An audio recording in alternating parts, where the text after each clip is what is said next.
vous partager avec vous, parce que je sais que c'est François, c'est très important.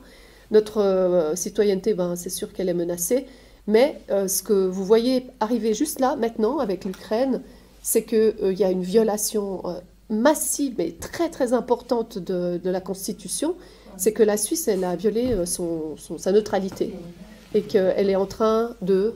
Il m'a dit ça, l'avocat, en fait, c'est une déclaration de guerre quand quelqu'un accuse un autre pays et comment ils l'ont appelé, la Suisse a condamné l'Ukraine, ce qui veut dire qu'il peut y avoir des sanctions.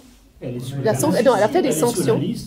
Oui, elle a fait des sanctions, et donc cette sanction est une déclaration, elle peut être considérée comme déclaration de guerre, ça ne se fait jamais en Suisse. Et ça, c'est important. Et j'ai même vu que les universités suisses aussi condamnent.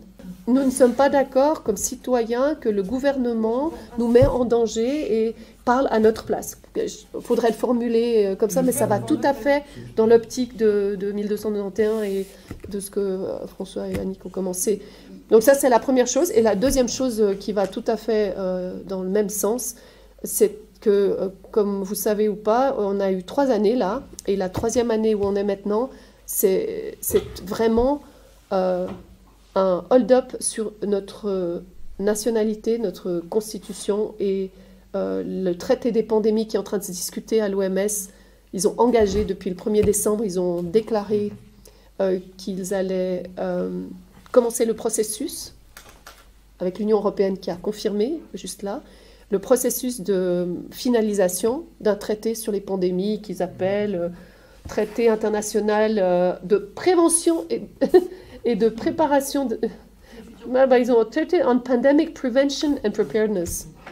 Bon, c'est un gros mot pour dire qu'ils veulent, et puis je peux vous expliquer comment, ils veulent vraiment maintenant faire un gouvernement e-gouvernement, mais un gouvernement mondial et technologique sur la maladie qui sera l'excuse de chaque fois être on est toujours en état d'urgence, alors que ce n'est pas du tout normal, l'OMS n'a jamais fait ça. Donc c'est un état d'urgence perpétuel, international, qui est, le pire, c'est qu'ils disent que sur la Constitution, en fait, grâce à cette Constitution de l'OMS, donc pour ceux qui ne savent pas, tu as distribué le papier déjà? Ah, très bien. C'est bon. Donc, je vous dis d'abord ça, et puis après, on peut juste lire un, deux articles, comme ça, vous pouvez réfléchir là-dessus. En fait, comment est-ce qu'ils veulent faire? Ils ont fait un traité des pandémies. Attendez, je vais faire un... Voilà. Le guide des pandémies, le guide sur le traité des pandémies, et ce petit guide, comment on fait un traité des pandémies, a été fait par l'Institut de haute étude de l'Université de Genève, High Grade Institute, qui historiquement est quelque chose d'aberrant, puisque c'est l'ONU qui a mis sur pied cet institut, très intéressant historiquement ce qui se passe. Et là-dedans, il y a ce inconnu, Ike Nikogosian, du Centre global de la santé, c'est là où j'avais postulé comme prof, et Ilona Kickbush, qui était déjà là, qui était à l'OMS avant, s'occupait des mégacités, de politique pour une santé, pour la santé dans toutes les politiques, qui maintenant je vois d'où elle vient, et ben elle est derrière ça, elle est à la page 2. Donc je sais maintenant qui fait ça. Et donc quand j'ai vu qu'elle était dedans, j'ai dit oh là. Et je la connais très très bien depuis l'âge de 28 ans, j'ai vu un peu le personnage. Et donc elle a fait ce guide, elle met des gens devant. Et quand vous voyez ça, vous comprenez vraiment très bien. J'étais assez rapidement voir à la fin qu'est-ce qu'il disait au niveau du timing et comment il voulait faire. En fait, il y a un règlement sanitaire international actuellement, depuis 2005, qui est obligatoire pour tous les États de faire la sécurité de leur pays, chacun à leur façon. Et là, ça va devenir tout le monde fait à la façon de l'OMS. Donc on est parti de chacun s'occupe de son pays à venir à un traité qui, grâce à la constitution de l'OMS, qui a établi le règlement sanitaire international, va dire il y a une loi d'urgence perpétuelle, c'est-à-dire qu'on est en état d'urgence, on est toujours sous Covid, Covid Emergency Law, partout dans le monde, tous les États du monde. Et donc sous cette loi, vous pouvez voir, alors on va prendre ce que je vous ai donné, vous pouvez voir que sous cette loi, article 21 qui est le plus important, l'Assemblée de la santé, qui est l'Assemblée mondiale de la santé, c'est comme une assemblée générale d'une ONG, hein. Donc vous avez l'OMS. L'OMS est des États membres, c'est comme nous, on serait l'OMS. Chacun est un pays. Et l'OMS se réunit chaque mai, chaque année, avec son assemblée, et décide ensemble les grandes lignes. Alors maintenant, le grand changement, c'est qu'ils ont invité, en plus des membres, des privés, comme Gavi, comme tout le monde, ils ouvrent à tout le monde. Et puis, c'est de plus en plus centralisé. C'est vraiment une déviance qu'on voit dans toutes les Nations Unies, c'est que c'est eux qui commencent à tenir les manettes. Et sous l'article 1, l'Assemblée de la santé aura autorité pour adopter les règlements. Donc nous, comme Assemblée de la santé, avec les privés, sous un traité, on pourrait avoir l'autorité pour adopter les règlements. Et ça, c'est l'article 21 qui est utilisé de la Constitution pour dire, nous, on est une Constitution et on a l'autorité. Et dans ce traité de guide, ils disent, les États membres, comme ils sont dilués maintenant, il y a des ONG, il y a du privé, choisi sur le tas, hein, Wellcome Trust, etc. Et puis Gavi, qui est une organisation internationale, et on est là, on n'est plus nous-mêmes. Il y a les pharma qui sont arrivés, il y a Gavi pour les vaccins, il y a tous les copains qui sont là depuis longtemps, et donc on n'est plus du tout dans la même situation des États membres qui construisent notre assemblée. On a une invasion d'autres qui ont été invités avec toujours oui, vous êtes d'accord, voilà. Donc comment ils font? Pour ça, ils ont pris l'article 19, donc il faut 2/3 de la tablée qui est d'accord. Vous êtes tous des pays, hein. 2/3 sont d'accord d'adopter, donc c'est bon, on adopte. Vous avez 18 mois pour que ça rentre en force.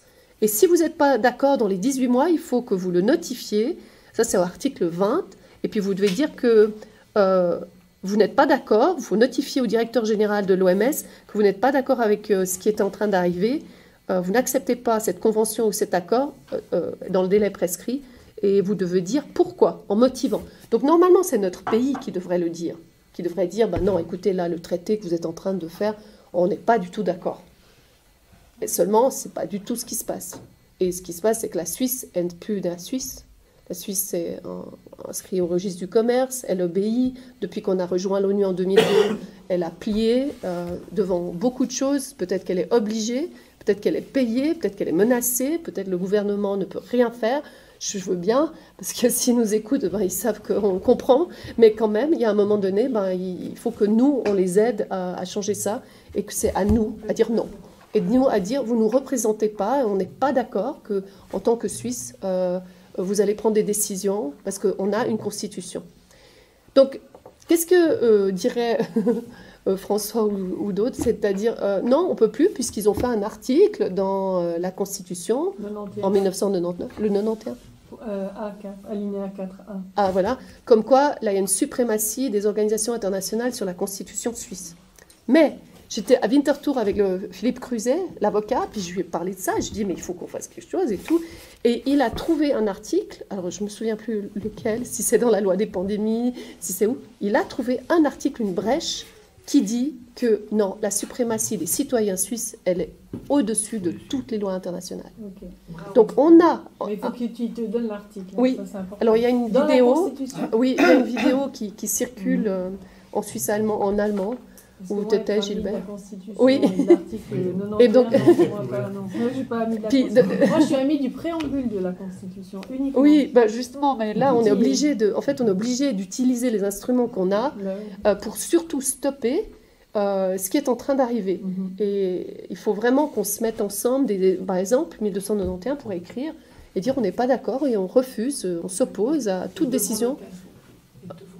Oui, devant notaire, ouais. En tout cas, non, mais moi je propose au pays, alors ça a été traduit partout, j'ai écrit ça quelque part aux Polonais qui ont déjà fait des procès pour crimes contre l'humanité, et c'est parti dans toutes les directions, en traduction, même au Brésil.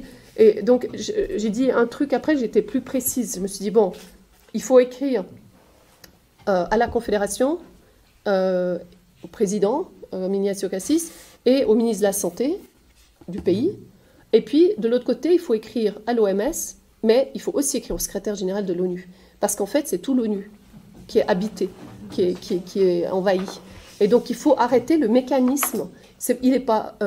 L'idée, elle était bonne, mais il va falloir tout revoir et le transformer en quelque chose de beaucoup plus ouvert. C'est le peuple qui décide et des choses comme ça.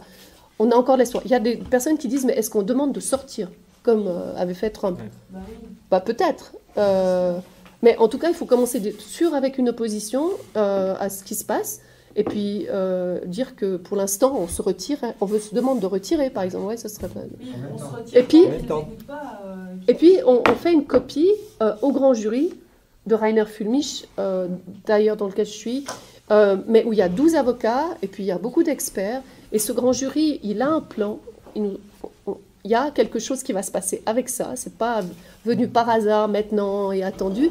Et donc ce grand jury, pour moi, ils m'ont pas donné le mot, hein, mais c'est moi qui me dis, ben non, il faut, au lieu d'un avocat qui a aucune valeur en Suisse, et ben on fait au grand jury international qui va sûrement se mettre sur pied et qui sont en train de préparer. J'ai aucun doute. Alors je veux juste vous rendre attentif, si vous reprenez l'article maintenant 21, le 21 c'est un des plus importants, j'avais tout noté. Ah voilà. Alors, non, j'ai imprimé. Ben j'en ai quelques-uns parce que moi j'en ai imprimé quelques-uns, mais il y en a un pour deux, alors faudra. Donc on va juste passer rapidement sur A, B, C, D, E, parce que c'est exactement ce qu'ils ont fait pendant 2 ans. Donc si vous voulez, ils ont déjà préparé ce qu'ils sont en train de... Ils vont utiliser l'article 21 avec tous les gens copains qu'ils ont autour de la table pour dire, ben, on va maintenant prendre la gouvernance mondiale. Et donc A, c'est qu'ils peuvent adopter, à travers le règlement sanitaire international, qui est déjà adopté, toutes les mesures sanitaires et de quarantaine ou toute autre procédure destinée à empêcher la propagation des maladies. On sait que ce n'est pas la maladie qui les intéresse, c'est le contrôle. Donc les mesures, c'est ce qu'on a eu, c'est fermer tout, mettre les masques, mettre l'hydrogène, etc. Le quarantaine, c'est le lockdown. Et donc ça, c'est très grave. Ils l'ont déjà mis. Ensuite, B, la nomenclature, donc ça veut dire définition. Les définitions concernant les maladies, ils l'ont déjà fait, ils ont changé le mot pandémie, ils ont changé le mot immunité. Les causes de décès, ils ont déjà fait, ils ont fait comme ils ont voulu. Alors, ils ont obligé les médecins à faire des choses. Et les méthodes d'hygiène publique, donc c'est très large et ils peuvent faire toutes les procédures comme ils veulent. Donc la nomenclature, ça a déjà été changé. Ils ont même défini qui c'est un médecin, qui c'est un professionnel de santé. Et les médecins, ils ne voient pas venir, mais on veut les éliminer. Oui, bien sûr, je leur ai dit ça encore il y a pas. Mais c'est dingue. Et ça devient de plus en plus clair, mais qui se réveillent, qui se soignent et qui restent vivants, parce que c'est grave, quoi. Éliminer, c'est-à-dire c'est le point C, les standards. Regardez, ils peuvent adopter avec des règlements concernant les standards sur les méthodes de diagnostic applicables dans le cadre international, égal PCR.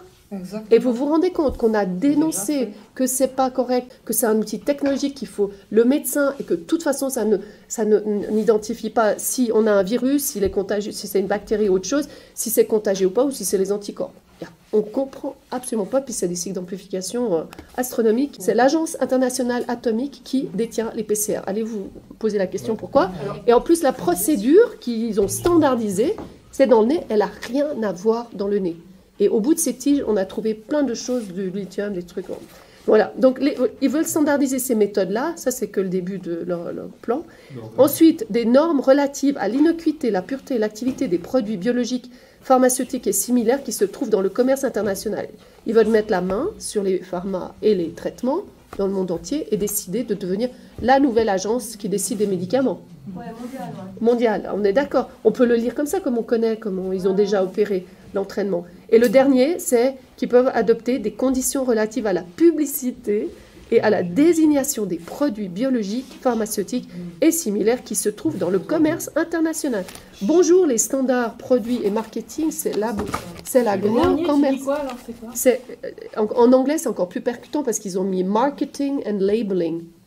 Mais là, ils ont mis conditions relatives à la publicité et la désignation des produits de commerce biologique, pharmaceutique. Donc, faire la publicité sur les produits. Oui, leurs produits. C'est eux qui décident, c'est leur boutique. Pour interdire la verveine ou... Oui, et puis il faut prendre ça, quand vous avez ces conditions que le PCR, puis d'autres appareils qui sont déjà probablement en cours, qui vont dire aux gens qui n'ont rien compris, bah voilà, vous êtes obligé de prendre ça et puis de prendre ce thermomètre parce que celui-là, il va vous dire que vous êtes malade puis il ne marche pas, mais il marche comme il faut. Voilà, donc c'est assez important de dire non et les pays du monde, on me demande de parler surtout là-dessus puis de faire au moins, je pense que c'est aussi bien parce que la citoyenneté, on a une excuse que les citoyens du monde entier disent non à ça et à l'OMS. Et à l'agenda 2030. Et puis, donc tu proposes quoi concrètement que individuellement les gens fassent une action? Moi, non, il faut qu'on y aille avec la classe action. Alors, Chermignon, quand Gilbert il m'avait invité à parler, je leur avais dit, parce que j'avais demandé à un avocat, c'est que si on a tous la même plainte, on la dépose ensemble, c'est une classe action, mais au niveau suisse, ils sont obligés de prendre toutes ces plaintes en même temps, et on fait copie au grand jury, parce qu'on sait que les tribunaux ne sont plus neutres. Mais on le fait grouper, clac, et puis on demande à Schröder de nous aider. Je propose à Schröder et Philippe Cruzet, par exemple. Et qui peut nous faire une lettre moi, je commence à en voir passer, donc on pourrait commencer déjà à faire une lettre... plainte contre... une opposition. Parce que là, article 20... Ils disent chaque État membre, mais c'est nous les États membres, hein, on est d'accord. Non, parce que nous, on doit se substituer, vous devez penser que vous, comme citoyens, vous avez du pouvoir. Et donc, voilà, nous, on est les États membres. Alors, chaque citoyen, on va dire, notifiera au directeur général, donc Tedros, les mesures prises et s'il n'accepte pas cette convention ou cet accord dans le délai prescrit, il adressera, donc on a un peu de temps, mais enfin, il faut se méfier, il adressera une déclaration motivant sa non-acceptation. Une déclaration motivant sa non-acceptation. En anglais, ils disent un rapport. Alors, il faut lire ces articles, ils vont être en vigueur ou ils sont déjà... Ils sont déjà... Non, ça c'est la Constitution de 1948. Ah, d'accord. Ils ont planifié depuis 1948. Et alors les États n'appliquent pas ce que veut l'OMS, parce qu'il y a beaucoup de disparitions. Les États, pour les 2 ans précédents, ils n'ont pas appliqué le même truc. Ah si, alors, les 2 ans, c'était la plus grande standardisation qu'on n'a jamais vue. En Australie, il y avait des camps de concentration pour non-vaccinés, il n'y en a pas eu en Suisse. Non, mais si vous voulez, ce qui ne joue pas avec ce que... moi, j'étais à l'OMS 3 ans sur les pandémies. Ouais. Et le règlement sanitaire était que chacun applique les mesures à sa façon. Et il n'est pas obligé. Et d'ailleurs, le SRAS-CoV-1 a duré 8 mois, 24 pays, et c'était à la queue leu-leu. C'était pas tout à coup à tout le monde au même moment, en temps réel. Et c'est ça qu'ils veulent dans la nouvelle traité. Temps réel, tout le monde obéit. C'est complètement fou. Et ça, c'est nouveau qui veut que tout le monde obéisse. Mais non, mais c'est déjà arrivé d'être obéi. Le délai de 18 mois, ça part depuis quand? Oui, c'est une très bonne question parce que dès l'adoption d'une convention. Mais comme ils sont tordus, qu'est-ce que ça veut dire, l'adoption d'une convention? Est-ce que c'est le 1er décembre 2021, au moment où ils ont adopté le fait qu'on est dans une procédure de préparation? Les mots sont hyper importants. On est vers un traité... Oui, mais... Ils sont en train de négocier, il n'est pas encore finalisé. Non, mais dans ce traité-là, dans ce que vous ne trouvez plus, oui, ils l'ont enlevé du site, mais moi je l'ai, donc je veux passer à Annie, qu'elle vous le donne à tous. À la fin, c'est marqué que dans le temps où on développe, on peut déjà prendre les mesures. Donc non, je veux dire, c'est comme s'ils ont déjà adopté. Donc il faut faire très attention que si c'est parti c'est très tendu. Moi je me méfie de toute façon, mais sinon ils ont prévu de l'adopter à l'Assemblée mondiale de la santé en mai 2024. C'est loin. Oui, parce qu'ils doivent respecter les 18 mois, mais ils peuvent changer, ils changent tout comme ils veulent. C'est-à-dire qu'il faudra suivre au jour le jour les modifications. Donc si on n'a pas quelqu'un qui est dedans pour nous dire attention, ils ont modifié tel truc. Mais là, il y a beaucoup de monde qui regarde. Maintenant, il y a une conscience internationale là, sur le sujet. Donc c'est assez génial, je trouve. Comme réveil, c'est super. Mais il n'y a pas des pays comme l'Inde ou le Brésil qui font déjà opposition? Ou il y a tous les pays? Ils ne savaient pas, ils tombent de la chaise. Les gens, il y en a un qui... c'est ça, c'est qu'ils ils tombent de la chaise. Gates en parlait déjà. Moi, juste que... Nathalie aussi. Je sais que dans ce projet-là, il y a aussi, de manière préventive, surveiller la santé des gens avec des data. Oui, oui, mais alors ça, c'est un autre sujet. Qu'on sera obligé de mettre sur notre téléphone. Et de manière préventive, s'il y a d'un coup, je sais pas quoi, en France ou en Angleterre, quelque chose, en Suisse, ils vont dire, ah, la population, elle doit donner... elle doit s'auto-surveiller sa température, ce genre de choses, et on devra donner... Moi, je pense que oui, mais ça, c'est dans le rapport. Il y a 2 rapports l'année dernière de l'OMS qui sont sortis, dont personne ne parle. C'est un sur la digitalisation de la santé. C'est des gros rapports, des recommandations, et c'est leur plan. Ils parlent de ça, hein. Oui. Ah ouais, Non, mais ils obéissent. Ce n'est plus... Mais ça va, le package avec ça, c'est du coup, on sera obligé d'avoir ces applications. C'est une manière de nous contrôler et de nous contacter. En Arabie Saoudite, ça existe déjà. Oui, c'est ça, pour contrôler. Ouais, mais c'est déjà très avancé, c'est ce que je veux dire. C'est pour ça que je suis étonnée que les gens s'en rendent compte seulement maintenant, parce que ça fait déjà... Mais Astrid, ça veut dire qu'actuellement en Europe, les gouvernements ne sont pas au courant de tout ça. Non. Les gouvernements, si, les gouvernements savent pertinemment ce qui se passe. Les gouvernements européens font partie Du plan. Mais ils ont réussi si vous voulez, à faire que les États membres ne sont plus des États membres. Exactement. Ce sont des entreprises inscrites au registre de commerce partout dans le monde. Ils ont un numéro. La Suisse, elle a 2 numéros, hein, en 1993 et en 2014, inscrites au registre du commerce. Liliane, elle a fait un petit rapport là-dessus, très bien, sur son blog. Donc ceux qui ne sont pas au courant, en fait, c'est le corps médical ou qui n'est pas au courant qui a besoin de Mais non, mais moi j'ai eu une réunion avec un prof d'Uni, là, juste pour débattre si on pouvait faire un débat public avec ce que je disais par rapport à ce qu'il disait. Et ils sont sûrs qu'ils ont raison. Que le PCR est juste, qu'il y a une pandémie, qu'il y a eu beaucoup de morts. Et j'ai quand même sorti des trucs béton. Et là, il a dit, ah, peut-être, enfin, on va voir. Et moi, je veux voir les rapports que lui me dit, où l'Italie, ils ont eu une mort, beaucoup de morts en 2020, alors que moi, j'ai des rapports mondiaux du top épidémiologiste du monde. Et là, il a dit, ah, ouais, ben, on va voir. Alors, moi, je suis prêt au débat, mais en diplomatie, pour essayer de faire réveiller, mais c'est difficile. Passer par les diplomates, si on passait par les diplomates des pays. Des diplomates? Non, Mais ils obéissent, sinon ils ne sont même pas en place. Un diplomate aujourd'hui, à l'ONU, il obéit au gouvernement, sinon il est loin. C'est clair. Où il y a un scandale. Mettre une porte d'entrée quand même. Oui, on va. Il y a quel pays qui sont... Tous les pays sont dans la Covid ou il y en a qui sont pas? Il y a la Madagascar, il y a 2-3 qui ne savent pas trop, mais il n'y a pas tout le monde. La Russie aussi, alors? Non, la Russie, alors l'ONG russe, elle a tout de suite dit non. C'est la seule ONG qui a dit non depuis décembre. Depuis, même avant. Donc ils savent la combine. Oui, mais moi je pense que la Russie est très au courant. Bien sûr, il y a à l'intérieur. Bien sûr qu'ils ont. Ben, Parce qu'il y a c'est tous des intérêts. Moi, ouais, c'est simple. Vous regardez, il y a un jeu d'échiquier très clair, et il y a des personnes qui disent qu'il n'y a pas de pandémie. Vous avez ceux qui créent le digital code, le QR code, et l'Union européenne clairement a dit, j'ai l'article, on va préparer un traité de pandémie et on a déjà les QR codes, et d'ici août, on a des QR codes partout pour le vaccin. Et ils vont le continuer. Oui. Donc voilà, alors vous avez compris. Oui. Vous voyez qui s'allie là et qui s'allie là. Mais c'est en Et la Suisse s'allie là. Ça est en lien avec le système financier et monétaire, avec la BNI. Parce que la santé, c'est juste le prétexte, mais c'est avec... Non, mais moi, je pense aussi. moi je pense que tout est déjà dans les manettes de l'autre, mais il faut quand même que les gens se réveillent. On ne peut pas gagner une guerre si les gens n'ont pas compris.